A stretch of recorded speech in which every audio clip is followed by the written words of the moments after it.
Hi everyone again, and we are back. The mac and cheese has been in the oven about 25 minutes. I've already pulled the chicken out. We're going to take a look at that right now. So we want this to be at about 165. It's just been sitting here on a baking sheet. You saw the skin has gotten pretty crispy. If I'm not happy with the crispness of the skin, I can always throw it under the broiler to finish, but we're fully cooked here. That mac and cheese is looking good. The crumb on top is getting brown, more brown. We want to get it off before it gets burnt. So that's probably about 3 minutes away. I'm heating up a non-stick skillet here, and Susie is going to come back in here and saute our green beans. The biggest thing with green beans, if you get the pre-packaged stuff at the store, I would still go in and double check and look at the green beans, because sometimes this end is totally fine. You don't want to eat that. So you can either use poultry shears and come in and cut it off, or you can just take your thumbnail and do a quick little tear and you'll be fine. So that's that. Here's another.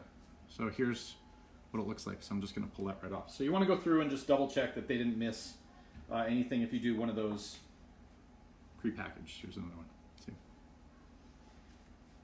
So we have our non-stick pan here. I'm using the non-stick pan for this because stainless pan tends to blacken when I put the lemon juice in or any kind of acid. So I'm trying to make the cleanup a little bit easier for everyone.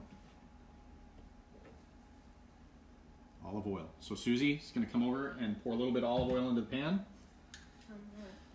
Just enough to barely coat the bottom of the pan. So it's going to get pretty hot pretty quick. And that's enough. So that's there. It's already moving. She's moving it around the pan. It's hot. It's done. The pan's already hot, so immediately the green beans are going to go right in. Immediately the green beans are going to go right in. The whole thing of green beans is going to go right in. And you already hear the little sizzling. We're going to take a little bit of kosher salt. She's going to come in and take a pretty hefty pinch. That's going to go on there. I like that. And then she's going to take a wooden spoon and move these green beans around. We're not going to hit it with acid until the very end. If you don't have lemons, no problem. You can use vinegar. Red wine vinegar works great. White wine vinegar, apple cider, champagne. They're all fine, but we're just trying to basically get something that's fresh and acidic to balance out that really rich, creamy, fatty mac and cheese that we made. If you don't want to do a cooked vegetable, a salad's good. Just I wouldn't go with a creamy dressing. I'd go with more of a vinaigrette, something more acidic. Lemon, olive oil, and salt. It's a great thing on the salad too. So she's just going to keep moving these green beans around, maybe a little bit quicker than that.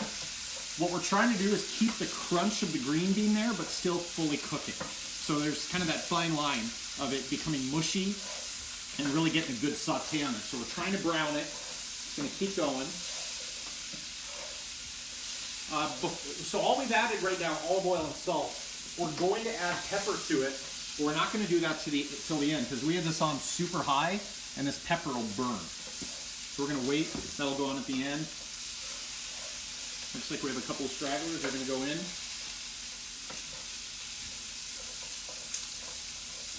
So she's kind of moving them around, trying to evenly cook them. Notice we're using a flat pan for this because we want to try and have as much surface area touching the green beans at once as possible. And we don't want them stacked on top of each other because they'll end up steaming. And that's how they get soggy and nasty and like canned green beans. Not my thing. So we're trying to keep a fresh, vibrant component here. So she's going to keep going. We're going to keep going on this till it gets brown. I'm guessing about another 2 or 3 minutes. While she's doing that, I'm going to pull the mac and cheese out of the oven.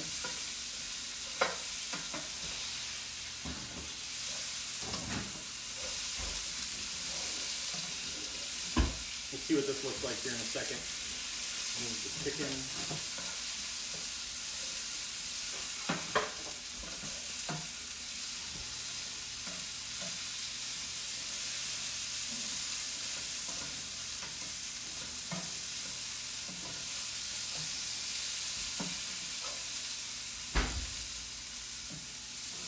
Here is the mac and cheese. If you're not happy with the doneness on top, we're looking really at the crumb on top. You can always stick this under the broiler. I wouldn't go too long with it though, because it will get burned pretty quickly. I am happy with how it looks, so I'm just going to let it sit. It's bubbling, it's gorgeous. And it's going to sit on the stovetop for 5 minutes. I don't want to get into this before that.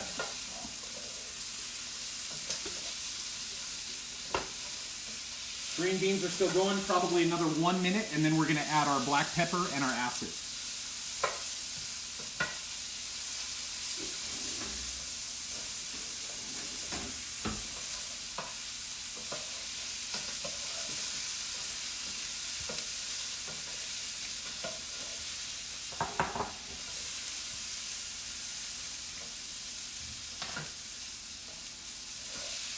Here, we'll show you what it looks like.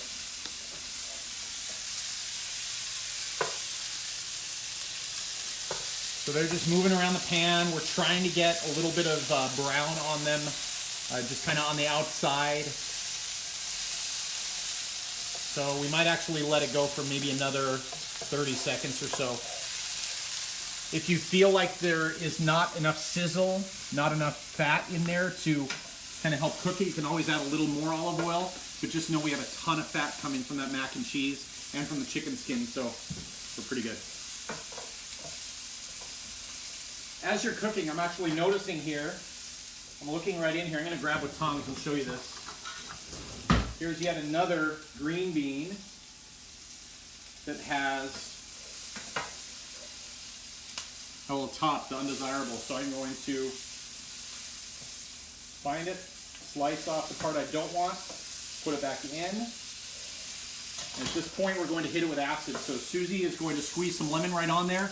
I have no problem if the lemon seed gets in there. Not a big deal.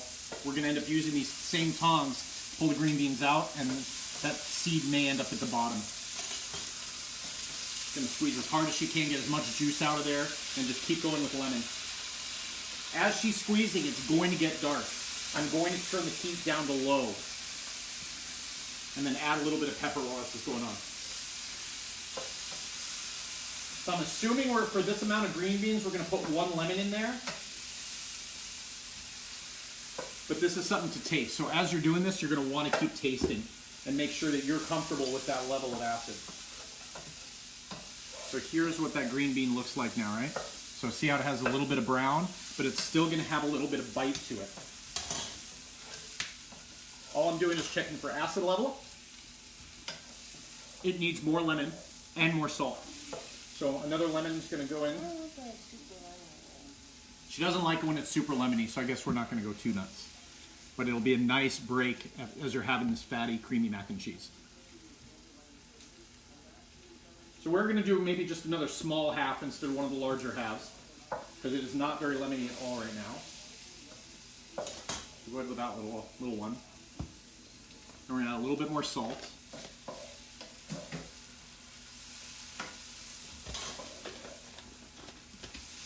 And that's it. So we have our chicken done, we have our mac and cheese done, probably has another minute of resting, and then our green beans are done.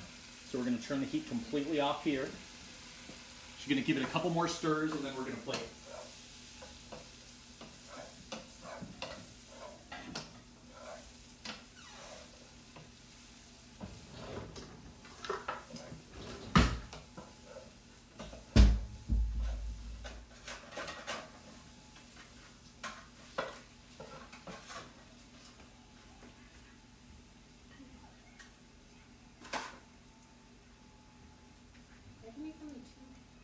So here's our chicken.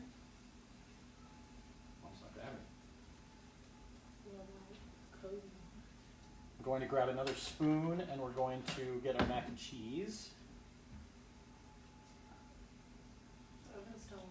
Yeah, turn the oven off at this point. We're comfortable with that.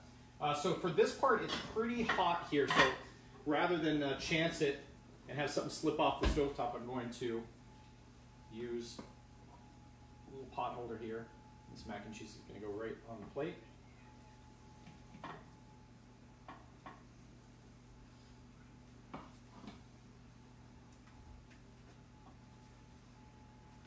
And then some green beans.